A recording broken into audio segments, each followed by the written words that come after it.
بسم اللہ الرحمن الرحیم۔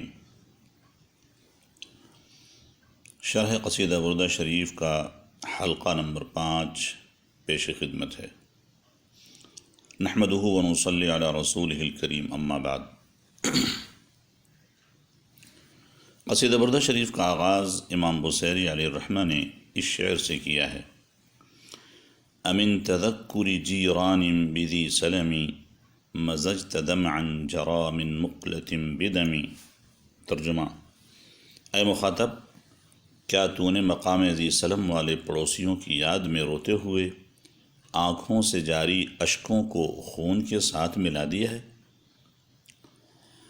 اس میں جو مشکل الفاظ ہیں ان کو ہم لغوی طور پر پہلے حل کرتے ہیں، پھر اس کی مناسب تشریح عرض کریں گے انشاءاللہ۔ یہاں حمزہ استفہام کا ہے جس کے معنی ہے کیا۔ تذکر مصدر ہے تفاعل کا جس کا معنی ہے کسی بھولی پسری بات کا یاد آنا۔ جیران جمع ہے، اس کا واحد جارن ہے بمعنی پڑوسی۔ ذی سلم عرب میں ایک خاص مقام کا نام ہے جو مدینہ منورہ کے قریب قباء کی بستی کے مضافات میں ہے۔ روایت میں ہے کہ آپ صلی اللہ علیہ وسلم نے ہجرت کے موقع پر اس جگہ پڑاؤ ڈالا تھا اور قیام فرمایا تھا۔ مزجتا جو لفظ ہے باب ضربہ سے واحد مذکر مخاطب کا صیغہ ہے جس کا معنی ہے کسی چیز کو دوسری چیز کے ساتھ خلط ملط کرنا، ملانا۔ دمعن اس کا جمع دموعن ہے، آنسو کو کہتے ہیں۔ جرا یجری باب ضربہ سے ہے بہنا، جاری ہونا۔ مقلتن جمع مقل آنکھ کی پتلی۔ دم جمع دماءن خون کو کہتے ہیں۔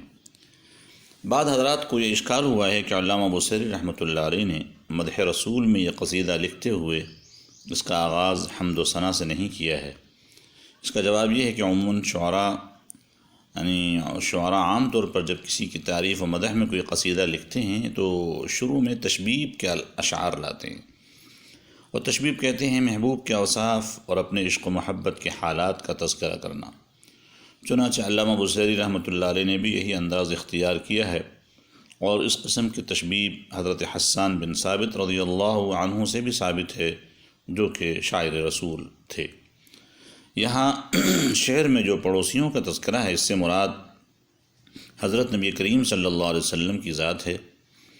البتہ علامہ بوصیری رحمۃ اللہ علیہ نے جمع کا صیغہ محض تعظیم کے لیے استعمال کیا ہے جو قرآن و سنت میں بہت ساری جگہوں پر وارد ہے، اور یہ بھی ممکن ہے کہ حضرت نبی کریم صلی اللہ علیہ وسلم اور آپ کے صحابہ جو رفیقان سفر تھے وہ سب اس میں مراد ہیں، اس لیے جمع کا صیغہ لائے ہیں۔ مقام ذی سلم کے بارے میں سیرت کی کتابوں میں لکھا ہے کہ آپ علیہ السلام نے ہجرت کے لیے ایسا راستہ اختیار فرمایا تھا جو غیر معروف تھا۔ اس میں قباء سے چند منزل پہلے یہ مقام آتا ہے جس کا اجمالی تذکرہ سیرت ابن ہشام اور اطلس السیرت النبویہ میں ہے۔ شاعر نے مقام ذی سلم کا تذکرہ اس لیے کیا ہے کہ پہلا باب یا قصیدے کی پہلی فصل عشق النبی صلی اللہ علیہ وسلم کے عنوان پر ہے، اور محبت کے ساتھ محبوب کے مکان اور اس کے متعلقات کا تذکرہ ہوتا ہی ہے۔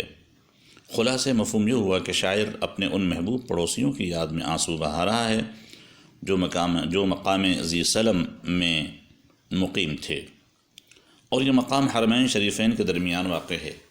در حقیقت محبت محبوب کی ذات و صفات اور خارجی متعلقات سے بھی قلب عاشق کو ایسی وابستگی بخشتی ہے کہ وہ محبوب سے ہمہ جہت وارفتگی کی حد تک چاہت و الفت محسوس کرتا ہے۔